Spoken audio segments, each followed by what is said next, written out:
Sensor board ऐसी पिक्चरों को बढ़ावा कैसे दे रहा है और किस तरह से ऐसी पिक्चरें पास होके आती हैं जो हमारे समाज के लिए बीमारी है। इन पिक्चरों का, इन वायलेंस का और गलत नेगेटिव रोल को हीरो की तरह पेश करने में हमारे आज के खासकर 11वीं और 12वीं के बच्चे इनको रोल मॉडल मानने लगे हैं। वो सरेआम हॉस्टल में, कॉलेज में, बिल्डिंग्स में बड़े बड़े हथियार लेकर मारता है। जो सिनेमा है वो समाज का आईना होता है।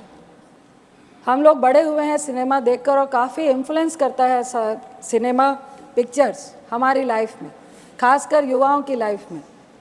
आजकल कुछ इस तरह की पिक्चरें आ रही हैं, अगर आप कबीर से शुरू करें, पुष्पा से शुरू करें और अभी एक एनिमल पिक्चर चल रही है।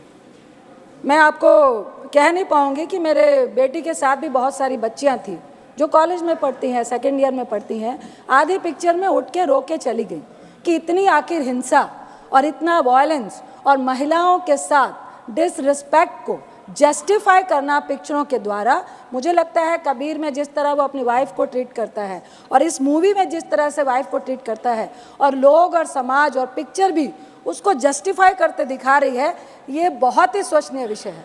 दूसरा, युवाओं पे सभापति जी बहुत सारे ऐसे एग्जाम्पल्स हैं कि इन पिक्चरों का, इन वायलेंस का और गलत नेगेटिव रोल को हीरो की तरह पेश करने में हमारे आज के खासकर 11वीं और 12वीं के बच्चे इनको रोल मॉडल मानने लगे हैं। कई इस तरह की हिंसा हमें समाज में देखने को मिल रही है जो एग्जाम्पल और जो उदाहरण वो पिक्चरों से लेकर आते हैं। तीसरा, उच्च कोटि का इतिहास है पंजाब का, हरि सिंह नलवा का। उसमें एक गाना है कि फड़ के गंडासी मारी अर्जन वैली ने।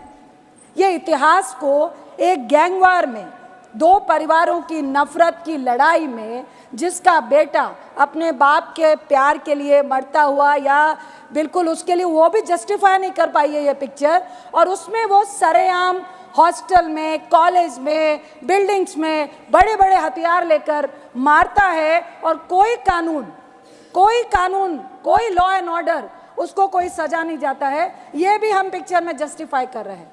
जहाँ तक अर्जन वैली का सवाल है सभापति जी, हरि सिंह नलवा जो कमांडर इन चीफ थे सिख फौज के, जिन्होंने मुगलों के खिलाफ, जिन्होंने अंग्रेजों के खिलाफ उनकी बढ़ती हुई सत्ता को रोकने के लिए लड़ाई लड़ी थी, उनका बेटा था अर्जन सिंह नलवा, जो पाकिस्तान के गुजरात से, वो जब पूरा इंडिया हमारा एक साथ था और उन्होंने कई मुसलमानों को 1947 में बचाने का काम किया था।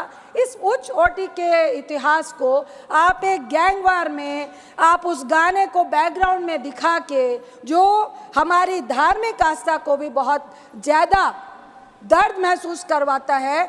गुरु गोबिंद सिंह जी जो सिखों के 10वें गुरु हैं, वो जब मुगलों से लड़ाई लड़ रहे थे, उन एक डाडी फोक होता है जिसके तहत आप एक फोक सॉन्ग के तहत अपनी फौज को जोश पैदा करते हैं। सर मेरा एक ही सवाल है, 30 second sir, please second mike on कीजिए please sir. Thank you sir. Censor board ऐसी पिक्चरों को बढ़ावा कैसे दे रहा है और किस तरह से ऐसी पिक्चरें पास होके आती हैं जो हमारे समाज के लिए बीमारी है। ऐसी पिक्चरों का कोई भी स्थान हमारे समाज में नहीं होना चाहिए।